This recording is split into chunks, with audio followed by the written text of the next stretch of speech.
Hello friends, welcome back to my YouTube channel. Sometime during pushing local code to GitHub, we face an permission denied error.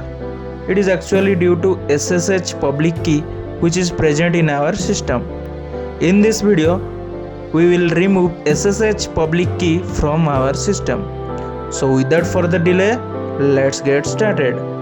So first of all, open your command prompt or PowerShell at your system. Run each commands one by one to remove the SSH key. Don't skip any command, otherwise you may face some errors. This command is for showing all SSH key which are available inside our system. In my system there is only one SSH public key is present. You may have more than one SSH key at your system.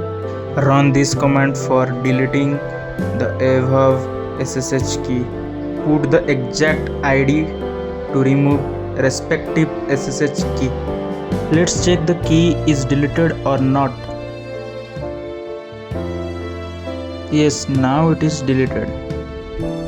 After deleting public key, now you can push your local code to GitHub.